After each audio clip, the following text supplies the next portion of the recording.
नमस्कार. कथासागरमध्ये परत आज आपण एका वृक्षाची माहिती घेणार आहोत. हा आहे हस्त नक्षत्र. तुम्हाला सगळ्यांना माहिती आहे, भरभरून धो धो धो हत्तीच्या सोंडेतून होतावा असा पाऊस पडत असतो. तेव्हा गावोगावी पूर्वीच्या काळी भोंडले रंगायचे. आणि मग या हस्त नक्षत्राचा जो नक्षत्र वृक्ष रिठा, त्याची मी आज ओळख करून देणार आहे. तुम्ही सारखे म्हणाल की आजकाल खूपच झाडांवर व्हिडिओ तुमचे असतात, कारण त्याचा अगदी सोपं आहे की मला माझी जी जमीन कॅप्टन विनायक फार्म आहे तिथे देवराई आणि नक्षत्रवन दोन्ही आहे. जेव्हा मी एखादं झाड लावणार आहे तेव्हा त्या झाडाची पुरी माहिती पाहिजे. म्हणजे नुसतं केळीचं झाड लावलं आणि केळ उत्पादन देतं एवढं मला पुरेसं नसतं. आयुष्यभर माझा पेशा शिक्षकाचा, त्यामुळे पूर्ण जाणून घेतल्याशिवाय एखादी गोष्ट करणं मला नाही पटत. सुरुवातीला मी जेव्हा सुरुवात केली ना, म्हणजे मला वाटते मी अगदी सुरुवातीला अर्जुन वृक्षावर केलं, बेलावर केलं, किंवा आत्ता जो फुललेला ज्याला म्हणतात पर्जन्याची चाहूल घेऊन येणारा पिवळे पिवळे पिवळे पिवळे गुच्छ असलेला भावा असेल, तेव्हा मला खरंच कल्पना नव्हती की मी वृक्षावर प्रेम करते, वृक्ष मला आवडतात, पण त्यांची सेवा करायची संधी मिळेल. ती सेवा करायची संधी मला देवाने प्राप्त करून दिली आहे. आणि कॅप्टन विनायक फार्मवर ही सगळी झाडं तुम्हाला बघायला मिळतील.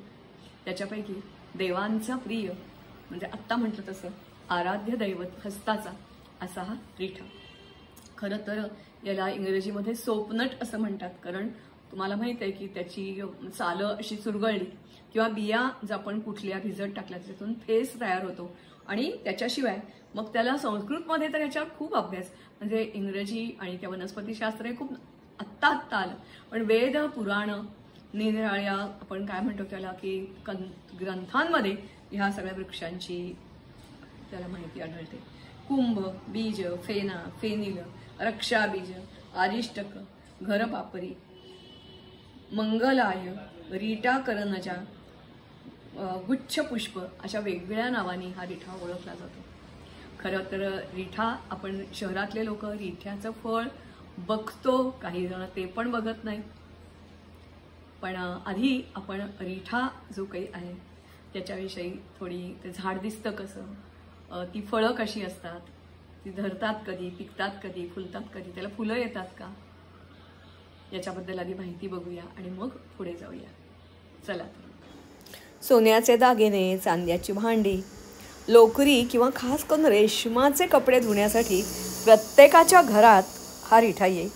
रविवारी याच रिठ्याने केस पण धुतले जात, एकदम सळसळीत केस होत. मात्र याचं झाड माझ्यासारखंच असंख्य शहरवासियांनी बघितलेलं असण्याची शक्यता फारच कमी, कारण हे जंगलात उगवणारं जंगली झाड म्हणून ओळखलं जातं. अगदी पार हिमालयापासून दक्षिणेपर्यंत कमी घनदाट जंगलात किंवा मुद्दामून शेतकऱ्यांनी लागवड केली असेल तर हे रिठ्याचं झाड दिसतं.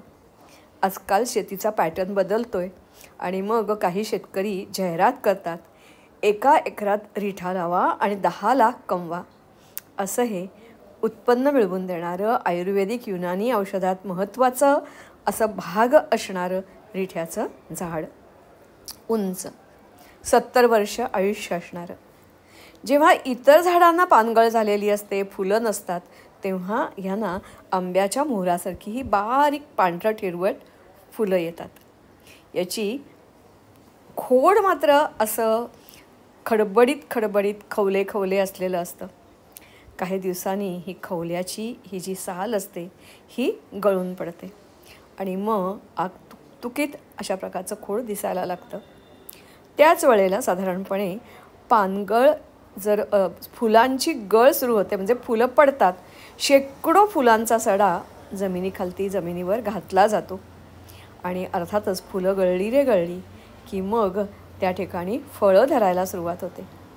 ही फळंसुद्धा 1-2 नाही बरं का, तर गुच्छांनी हजारो लाखोंच्या घरात, म्हणजे एक झाड 35 किलोपासून ते 100 किलोपर्यंत उत्पन्न देतं. एवढे रिठे या झाडाला लागलेले असतात. 3 रिठे एकमेकाला जोडलेले असतात आणि म्हणून रिठ्यांच्या बिया एकमेकाला चिकटलेल्या, ज्या आपल्याला स्पष्ट दिसतात घरी आणल्यानंतर. असे हे सुरुवातीला हिरवे असलेले रिठे मग सोनेरी रंगाचे होतात. हिरवा रिठा हा असा दिसतो, बोरासारखा हिरवागार, गोल, टणटणीत अशा प्रकारचा. करण्याची साल पातळ असते, आणि आत बिया मात्र मोठ्या असतात। जसजसा तो पिकायला लागतो तसतसा त्याचा रंग प्रथम लाकडी होतो, ब्राऊन होतो, मग काही झाडांची फळं काळीसुद्धा होतात। मात्र झाडावर असताना ती सोनेरी असावीत, चमकावीत अशी चमकतात, म्हणून ती हल्ली शहरातही लावली जातात। हे रिठ्याचं बी हे असं दिसतं, मगाशी म्हटलं त्याप्रमाणे चिकटलेली असल्यामुळे त्याला हा मध्ये बदामासारखा आकार दिसतो। ही वेगवेगळ्या रंगाची रिठ्याची फळं ती बहुतेक करून डायरेक्ट न लावता आधी नर्सरीमध्ये याची रोपं तयार केली जातात आणि मग ती शेतकऱ्यांपर्यंत पोचतात। या पातळ सालीच्या फळामध्ये असे हे काळे काळे कुळकुळीत गोटीसारखे कडक टणक त्याचं कवच असलेले ह्या बियाही असतात। ह्याच बियांपासून पावडरही करतात, जिला भरपूर मागणी आयुर्वेदिक कारखान्यामध्ये आणि सौंदर्य प्रसाधनाच्या कारखान्यातही असते। असा हा रिठा। तेव्हा असा हा रिठा फॉरेस्ट डिपार्टमेंट आणि त्याचप्रमाणे पंजाब आणि हरियाणामध्ये किंवा महाराष्ट्रामध्ये काही परदेशी राहणारे युवक किंवा इथले युवक त्यांनी मुद्दामून हल्ली शेती हा व्यवसाय, कारण शेती तोट्यात जाते असा सतत ओरडा केला जातो, तर त्याच्यावर उपाय म्हणून असे काही लोक मुद्दामून काम करतायत। त्यांनी रिठा लावा रिठा वाचवा अशी मोहीम सुरू केली होती। याचं कारणच ते आहे की पूर्वीपासून म्हणजे वेदांमध्ये, उपनिषदांमध्ये, अनेक पुराणांमध्ये या रिठ्याचे उपयोग आहे, कारण धर्मकार्यामध्ये सुद्धा हा रिठा वापरला जातो। एवढंच नव्हे तर आत्ताचं वैद्यकशास्त्र किंवा जे काही आहे आधुनिक शेती, म्हणजे मला असं वाटतं हरित क्रांती, भरपूर गव्हाचं पीक मिळालं, हा सगळं खरं आहे। भारताचा जो एक भूक हा प्रश्न होता तो मिटला, पण त्याचे गैरपरिणाम किंवा उसाची शेती आधुनिक तंत्राने केलेली आणि त्याच्यानंतर जमीन, ज्याला कोड आलेली जमीन तयार होते असं म्हणतात।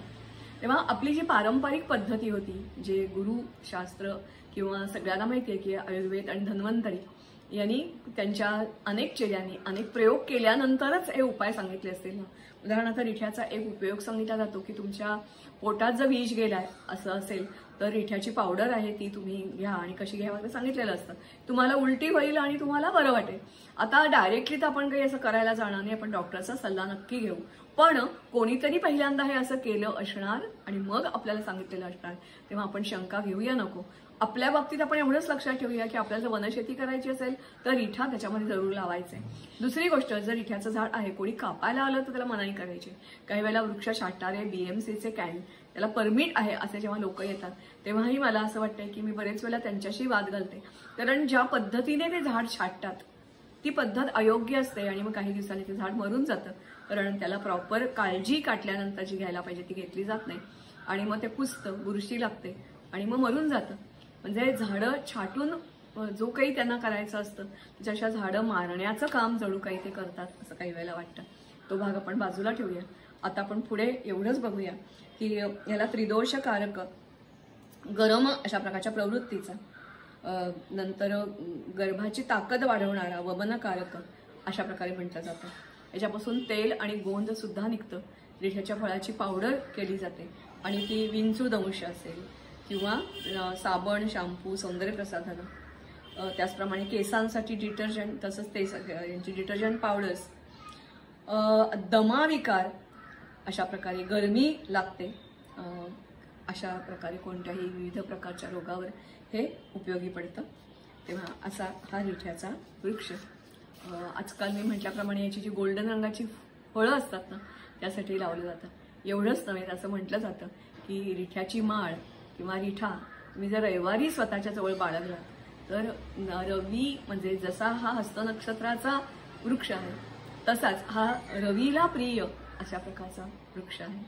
तेव्हा जर तुम्ही स्वतःजवळ रविवारी रिठा वापरला किंवा वापर केला, म्हणजे मला वाटते पूर्वी सरसकटपणे माझ्या लहानपणी तरी रविवारी रिठ्यानी केस धुवायचे की शिकेकाईनी केस धुवायचे अशी पद्धत होती, कदाचित तेच कारण असू शकेल। तर रविवारी जर ह्याचा वापर केला, स्वतःजवळ रिठा ठेवला तर तुम्हाला खूप शुभकारक अशा प्रकारचे गुण मिळतात। तेव्हा असा हा रिठा निरोप घेऊया। पुढच्या वेळेला अशीच एखादी हस्तनंतर येणारं पुनर्वसू, आणखीन कोणता वृक्ष, कदाचित मध्ये काही गाळले जातील कारण काही व्हिडिओ मी ऑलरेडी केले होते। याच्यानंतर क्रमाने येणारा वृक्ष आहे बेल, पण बेलावर मी ऑलरेडी केला होता, तेव्हा माझ्या डोक्यात नव्हतं की असं मी काही करीन। हे व्हिडिओ करण्यामागे एकच माझा हेतू आहे, ते म्हणजे माझ्या कॅप्टन विनायक फार्मवर ही सगळी झाडं तुम्हाला बघायला मिळतील। नक्षत्रवन आणि देवराई। देवराई ही नुसती लावली जाते, त्याला जमीन कुदळ फावडं काही वापरायची गरज नसते. एकदा झाड लावलं, निगा राखायला लागत नाही, कीटकनाशक वापरायला लागत नाही, युरिया वगैरे काही खतं घालायला लागत नाही. निसर्गतः वाढतात, दाटीदाटीने वाढलेली असतात आणि आपली आपण फलधारणा होते. वाटलं तर काही जे अतिशय दुर्मिळ वृक्ष आहेत त्यांची रोपं करूनही सहजपणे घेता येतील. तुम्ही जेव्हा कोणी याल, म्हणजे मला अशी अपेक्षा आहे की वृक्षाचं प्रेम प्रत्येकाच्या मनात असतं, स्वतःच्या आजूबाजूला झाडं नाही, पण अशी सगळी झाडं जेव्हा तुम्हाला दिसत आहेत तेव्हा तुम्ही तिथे याल, झाडाच्या संगतीत राहाल, दिवस घालवाल. जमलंच तर तिथलं काही छोटं मोठं शेतीचं काम तुम्हाला बघायला करायला पण आवडेल. आदिवासी तिथले लोक, म्हणजे आदिवासी लोकांचा आपल्या मनात जो एक भ्रम असतो ना, म्हणजे पूर्वी जसं आपण बघितलं की ब्रिटिशांच्या विरुद्ध सगळ्यात जास्त लढाया 1857च्या पूर्वी कोणी केल्या, त्या आदिवासी लोकांनी केल्या. त्यांना आपण खूप शिक्षण कमी असतं, पण जागा किंवा शाळा त्यांच्या घरापासून लांब असते, कॉलेजेस लांब असतात. पण माझा जो अनुभव आहे, अतिशय मेहनती, प्रामाणिक आणि मनापासून कष्ट करणारी आणि त्यांना जंगलाचं शेतीचं अफाट ज्ञान अशी ही लोक आहेत. त्यांचं अन्न खाल, म्हणजे आदिवासी लोकांचं कसं असतं ते बघाल, त्यांना भेटाल आणि तुमचे जे गैरसमज आहेत, आदिवासी गरीब बिलकुल नाही आहे, मस्त सधन आहे. कारण त्यांनी आता आपल्या पारंपरिक शेतीला आणि व्यवसायाला जोड दिली आहे आधुनिकतेची. तेव्हा जरूर तुम्ही कॅप्टन फार्म, विनायक फार्मवर याल. जेव्हा ही सगळी झाडं रोपस असतील, हिरवीगार जमीन होईल, तेव्हा मी तुम्हाला जमीन बघायला जरूर बोलवीन. कारण अजून तरी सगळा जो भाग आहे, म्हणजे आपण काय म्हणूया, एक तयार आहे, आम्ही सगळी वाट बघतोय, फक्त पाऊस सुरू झाला की सगळी जमीन हिरवीगार होईल. नांगरणी, खुरपणी, म्हणजे आजकालच्या काळामध्ये बोलायचं झालं तर जे काही सगळे आधुनिक साधनं असतात त्याचा वापर करून ती वाट बघते. थोडंसं ज्यांना मासे आवडतात त्यांना ताजे ताजे मासे पण खायला मिळतील. आमचा किशोर तिथे फिश फार्मिंग पण करणार आहे. जरूर या आणि रिठा लावा आणि रिठा वाचवा. नमस्कार.